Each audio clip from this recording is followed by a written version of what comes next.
பிரத்யட்சமாக வாழ்ந்திட வேண்டும் தேவி.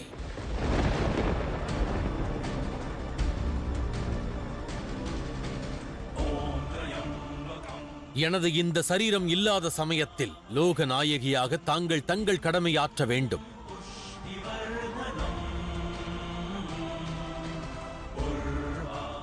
அது மட்டுமல்ல, சிவசக்தியின் தத்துவம் யாது? என்றும் ஒன்றானோம், ஒன்றாக இருக்கிறோம்.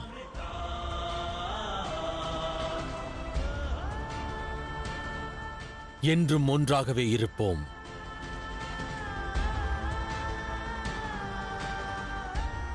தாங்கள் தங்கள் வாத திறமையை கொண்டு என்னை சம்மதிக்க வைக்கிறீர்கள் மகாதேவா.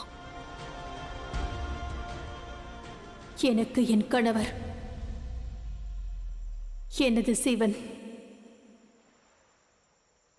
இந்த ரூபத்தில் என்றும் தேவை. அவ்வாறு பார்க்காதீர்கள்.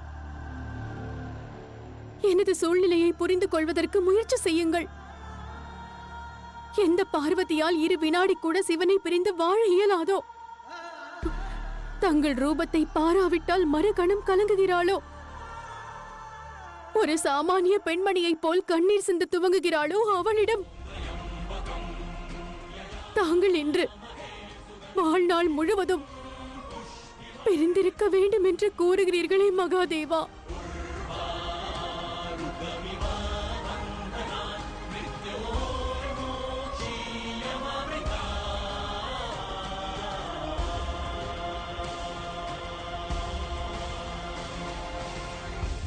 சக்தியின் சிவன் உத்தேசத்திற்கான அழைப்பினை எவ்வாறு புறக்கணிப்பது? இந்த உண்மையை நான் கூறியதன் காரணம் உண்மையை மறைத்தேன் என்று கூறிவிடக் கூடாதல்லவா? இம்முடிவு எந்த அளவிற்கு கடினமானதோ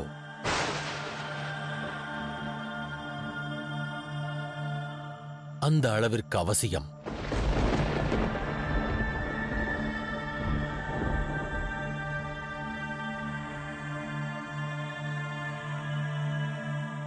கணேசா, கணங்களே, நந்தி, நாராயணா, இக்கணமே அனைவரும் இங்கு வாருங்கள். மகாதேவருக்கு எடுத்துரையுங்கள்.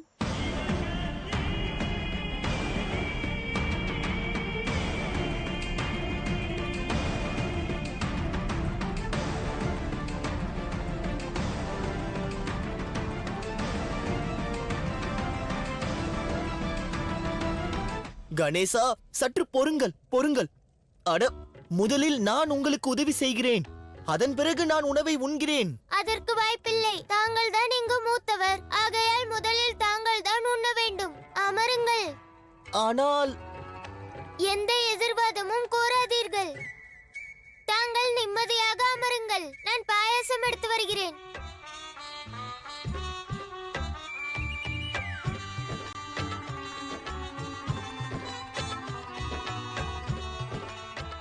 ஆனால் கணேசா, எந்த உணவை தாங்கள் உண்ணவில்லையோ அந்த உணவை நாங்கள் எவ்வாறு உண்பது? நான் எனது கடமையை தான் செய்கிறேன்.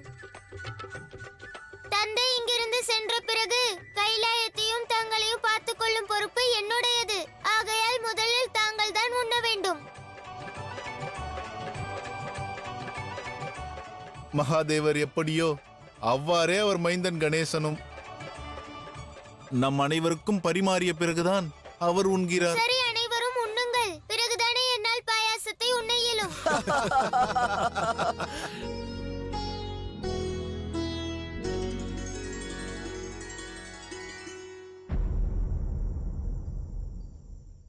என் அழைப்பிற்கு ஏன் எவரும் செவிசாய்க்கவில்லை? எவரும் ஏன் இங்கு வரவில்லை? தேவி பார்வதி, இப்புவி பிற கிரகங்களில் இருந்து வெகு தொலைவிற்கு வந்துவிட்டது. சற்று சிந்தியுங்கள். ஆதிசக்தியான தங்களின் குரலை எவரும் கேட்கவில்லை என்றால் சாமானிய மானிடரின் நிலை என்ன? அவன் குரல் எட்டுவதெவ்வாறு? எங்கும் நான் வியாபிக்க வேண்டும். அது மிக அவசியமே. நான் செல்ல வேண்டும் தேவி.